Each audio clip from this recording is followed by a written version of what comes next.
Hi, everybody, and welcome back.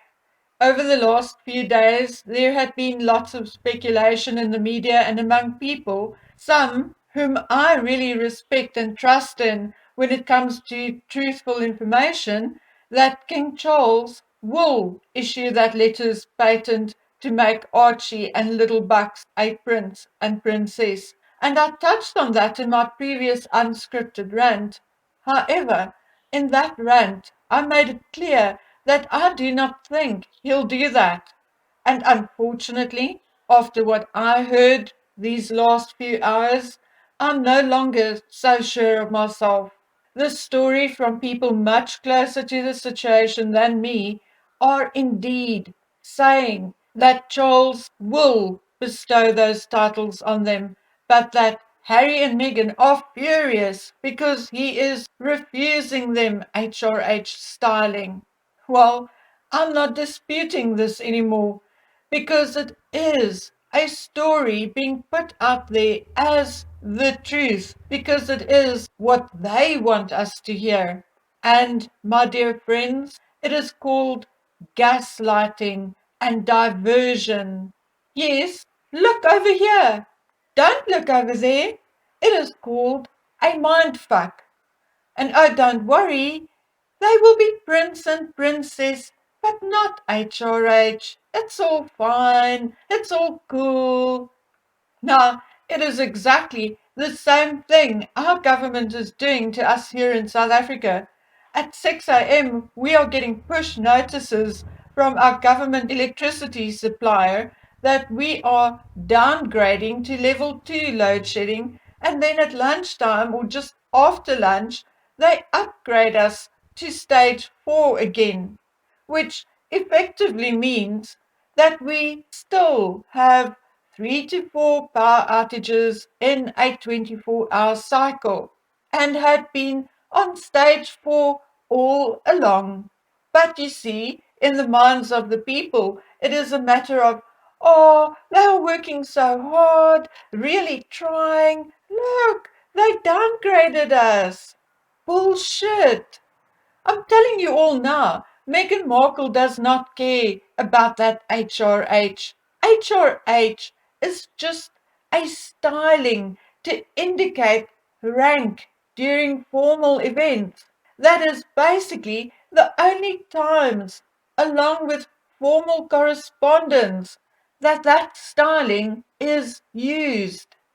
Even the Queen signed her less formal letters Elizabeth R. Charles signs as Charles, William as William. HRH is a styling which indicates rank and along with that a few privileges. Think about it this way. How many times have we spoken about Diana before her divorce as HRH? How often did we say Her Royal Highness Princess Diana, the Duchess of Cornwall? Very seldom. And after her divorce, we continued to speak about her as Princess Diana, just like we did before her divorce. So, from a British and hierarchy point of view, the HRH has lots of meaning. But from an American PR point of view, it has little to none. All Meghan is interested in is to call her children Prince Archie and Princess Lilibet at every opportunity she's given. All she wants is to be seen to be the mother of a prince and princess. She does not care about styling and little used initials. Besides, both her and Harry knew all along their children cannot get HRH. Now, in my previous video, I gave 2 reasons why I think Charles wouldn't or shouldn't bestow the titles of prince and princess on the children. But because I did not make notes, I forgot about half of what I wanted to say. So now we have all these debates going on about the HRH styling. And what it is doing is saying to the world, it's all okay. They will only be prince and princess and not HRHs. And that, my dears, is utter nonsense and brainwashing, as those two children should not be princess and prince either. They may be Prince Charles's grandchildren, whether Meghan birthed them, used the surrogate, bought or adopted them. In legal terms, they are his grandchildren, but that is aside and apart from the rules set out for royal titles.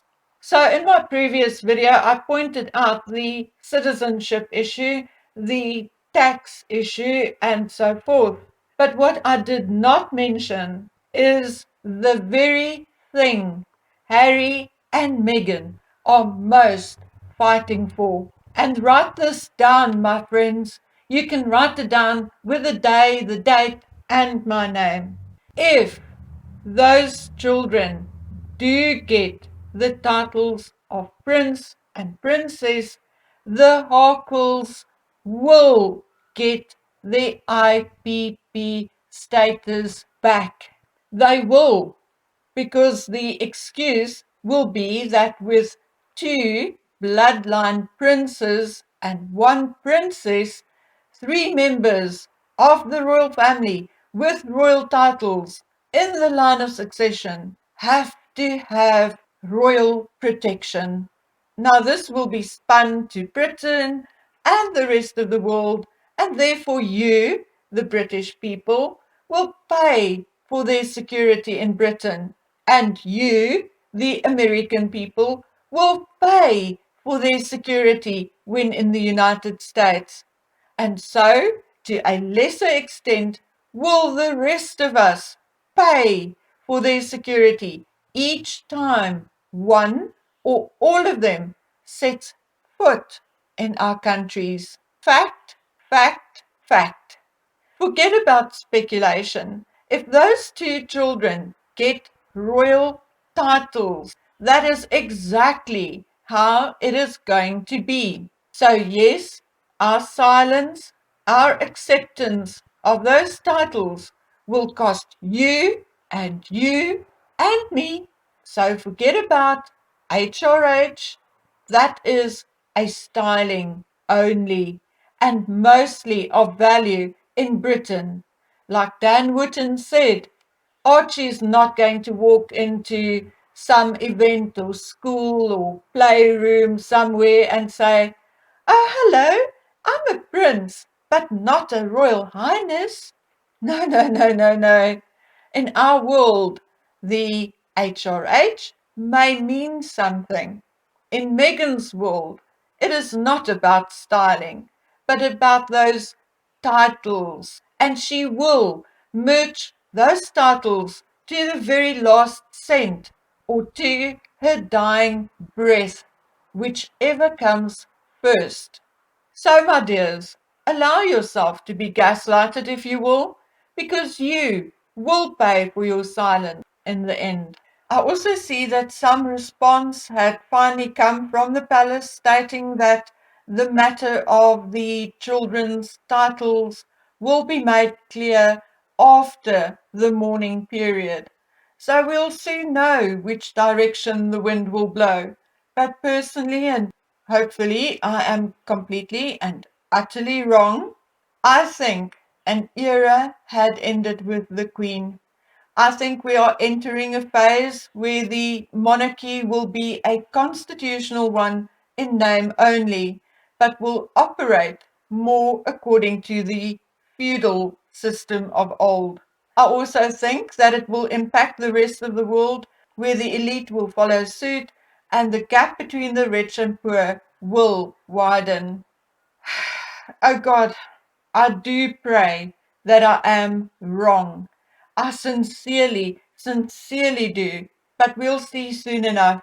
Although I have just said what I said, I'm still very open to being convinced otherwise. And before I go, let's have a quick chat about Harry and Andrew possibly wearing military uniforms for the vigil on Saturday. And here I want your input, as I may be understanding UK legislation all wrong, although I don't think I am. I'm reading the Uniforms Act of 1894, last updated on the 8th of September 2022, and it reads as follows. 2.1.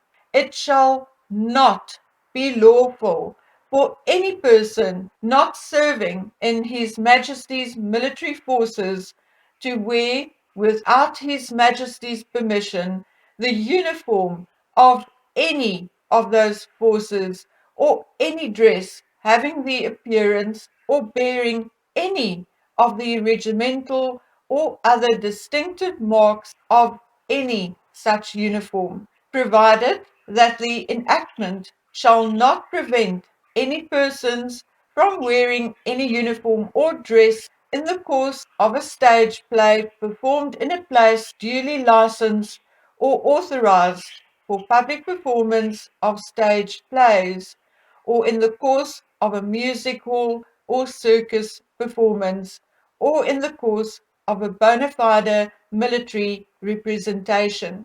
So, as I read it, if Harry wears a military uniform on Saturday, it will definitely mean that his father, the king, gave his permission and blessing.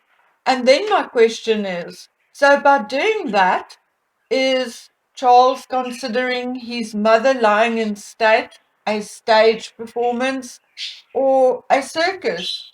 Or is he telling us rules for thee, but not for me?